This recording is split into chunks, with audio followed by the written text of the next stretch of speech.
नमस्कार, न्यूज 18 के digital platform पर आपका बहुत स्वागत है। मैं हूं आपके साथ अंशिका पाठक। सोना और चांदी के दामों में जबरदस्त गिरावट आई है। जी हां, अगर आप सोना और चांदी खरीदना चाह रहे हैं तो जल्दी से खरीद लीजिए। आज 4 मार्च को गिरावट देखने को मिली है इनकी कीमतों में। Indian bullions and jewellers association के अनुसार 10 ग्राम 24 कैरेट सोना 6,149 रुपए घटकर 1,61,000 पर आ गया है। इससे पहले सोमवार को इसकी कीमत 1,67,000 रुपए प्रति 10 ग्राम थी। तो वहीं 1 किलो चांदी 23,400 रुपए गिर गया है। जी हां, आप सही सुन रहे हैं, 23,000 रुपए चांदी गिर चुका है और ये 2,66,000 पर जो है आ चुका है। इससे पहले सोमवार को इसकी कीमत 2,90,000 के करीब थी प्रति किलो। और सोना चांदी के दाम में ये गिरावट प्रॉफिट बुकिंग की वजह से आई है।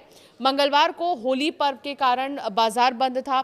अलग अलग शहरों में सोने के दाम अलग अलग होने की 4 वजह है। पहला तो यह है कि ट्रांसपोर्टेशन और सिक्योरिटी, सोना एक शहर से दूसरे शहर ले जाने में ईंधन और भारी सुरक्षा का जो खर्च है वो आता है। आयात केंद्रों से दूरी बढ़ने पर ट्रांसपोर्टेशन कॉस्ट बढ़ जाती है और इससे स्थानीय जो दाम है वो भी बढ़ जाते हैं। खरीदारी की मात्रा भी एक दूसरा फैक्टर है। दक्षिण भारत जैसे इलाकों में खपत ज्यादा, करीब 40% होने के कारण ज्वेलर्स भारी मात्रा में सोना खरीदते हैं। बल्क खरीदारी पर मिलने वाली छूट का फायदा ग्राहकों को कम दाम के रूप में मिलता है।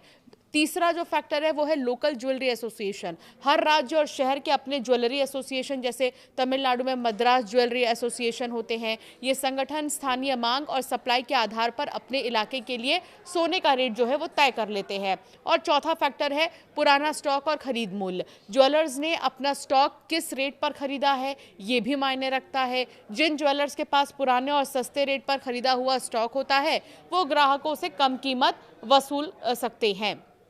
तो 3,86,000 के ऑल टाइम हाई पर पहुंच चुकी चांदी इस साल सोने और चांदी की कीमत में लगातार उतार चढ़ाव देखने को मिल रहा है। 31 दिसंबर 2026 को सोने के दाम 1,33,000 रुपए जो है बताया जा रहा है कि जब 2025 का हम देख रहे थे सोने और चांदी के भाव को, तो 31 दिसंबर 2025 को सोने के जो दाम थे वो 1,33,000 रुपए थे, जो 29 जनवरी को बढ़कर 2026 में 1,76,000 रुपए सबसे ऊपरी स्तर पर पहुंच गए थे।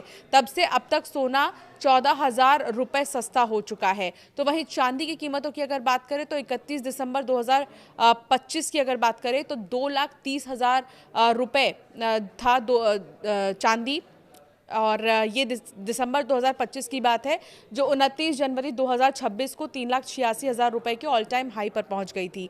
तब से अब तक 34 दिनों में चांदी 1,19,000 रुपए सस्ती हुई है। एक्सपर्ट्स ये कह रहे हैं कि सोना जो है वो 1,72,000 तक भी जाएगा और चांदी 3,30,000 के ऊपर तक जा सकती है। आने वाला हफ्ता अमेरिकी आर्थिक आंकड़ों के लिहाज से काफी अहम है। वहां के मैन्युफैक्चरिंग और बेरोजगारी के आंकड़े आने वाले हैं, जिससे फेडरल रिजर्व की पॉलिसी का अंदाजा लगेगा। तकनीकी तौर पर जब तक सोना 1,64,000 के ऊपर है तब तक इसमें मजबूती बनी रहेगी। ऊपर की तरफ 1,72,000 का स्तर पार होने की उम्मीद जताई जा रही है और ऐसा होने पर यह और ऊपर जा सकता है। तो वहीं एनरिच मनी के सीईओ हैं, उनका ये कहना है कि सोना अभी कंसोलिडेशन के दौर में है, लेकिन इसका ट्रेंड जो है वो पॉजिटिव है। और इसके साथ ही अगर चांदी 2,50,000 से 2,70,000 के बीच टिकी रहती है तो ये दोबारा 3,20,000 से 3,30,000 तक भी जा सकती है।